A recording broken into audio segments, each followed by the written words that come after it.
Matthew Amraliwala. Now, when you think of Indian films, it's usually Bollywood spectaculars that first come to mind. But a new wave of cinematographers across South Asia are breaking new ground with more complex characters and more complex storylines. And they're being recognised on the world stage with selections at international film festivals from Venice to Cannes. Well, the South Asian films selected for this year's London Film Festival explore a vast range of themes, from sexuality to women's rights and violence. Well, in just a moment or two, I'll be speaking to the man who's selected these films and also to the director of Labour of Love, which has been praised for its imaginative style. But first, let's take a look at a clip from that film.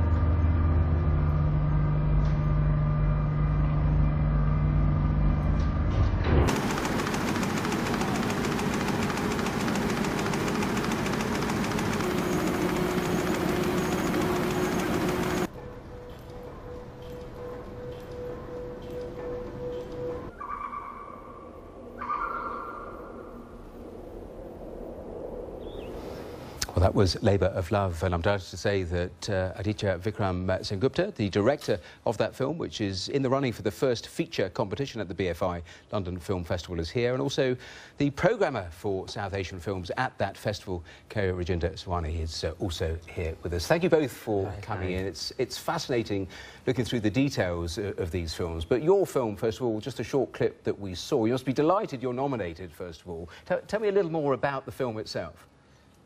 The film is set in Calcutta, and it was shot at a very tight budget and a very small crew, and it's essentially a love story with also a political angle to it. And I'm really honored to be at this festival and nominated for this award. And I suppose one of the crucial things about this film, we only saw a small clip of it there, but there is virtually no dialogue. What was your thinking there? Because that is quite bold. We just decided to tell a story without really, we thought we don't need to tell the audience, we just need to show them, and we just wanted to tell a story through images and sound. Cary, it was one of the films that you picked out. Just tell me, why did you like it so much?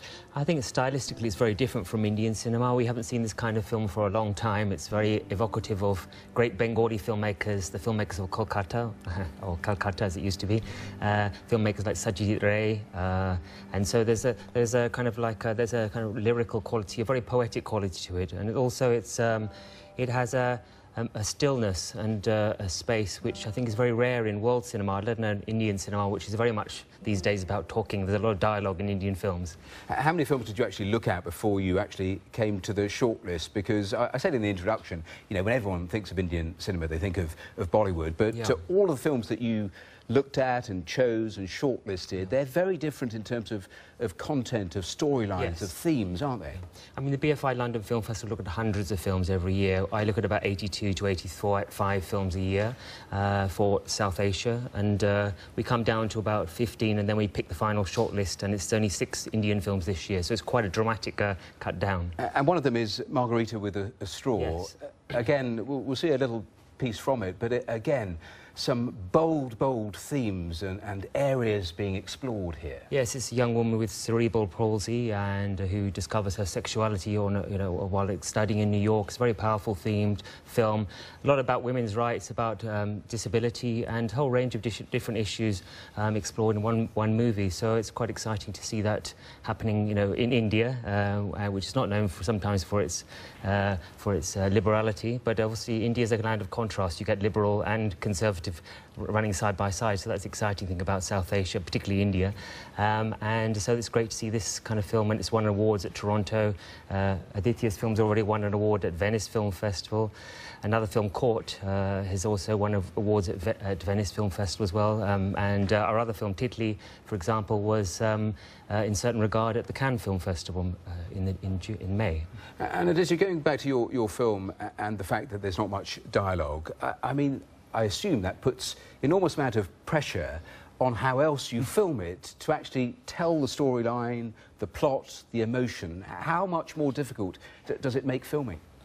I wouldn't say it was very difficult, because we were very honest about our expressions And the film was written in such a way. The film was written with a combination of images and sounds and music.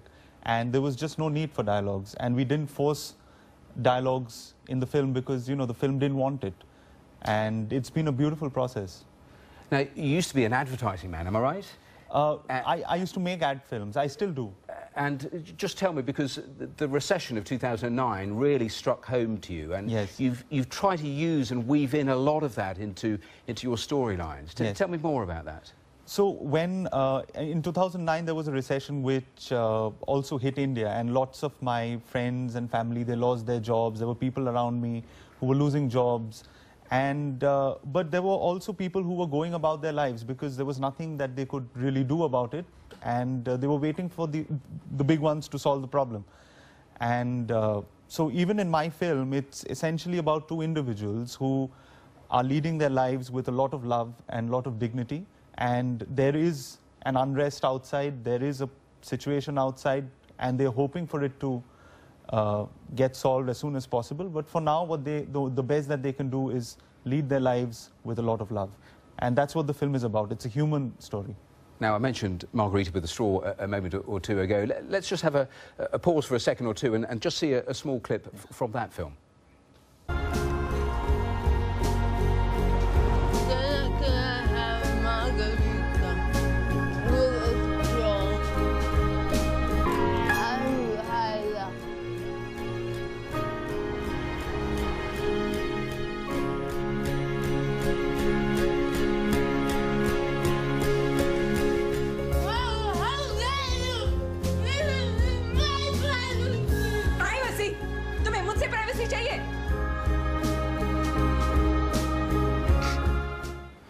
Cary, I mean, we mentioned, you have this festival, you've had other festivals where those films are really being recognised, but how are they doing at the box office in India? How successful are they? I think, as Aditya will probably step in there, they're struggling. I mean, the thing is, Bollywood dominates. It's a bit like Hollywood and American independent cinema. The Hollywood always dominates. It's the big commercial industry. So Bollywood is the Hindi cinema, the commercial cinema is the big dominant force in India. And is there much crossover between, you see in Hollywood, people sometimes taking time off to make art house films. Is the same thing happening in Bollywood? I think you're seeing that more and more. You see that successful independent filmmakers like Anurag Kashyap, for example, he's making a film called Bombay Velvet, which is crossing into the Bollywood genre. So you're seeing this kind of crossover with stars. Kalki, for example, who you just saw in the film clip just now, is a very well-known Bollywood actress.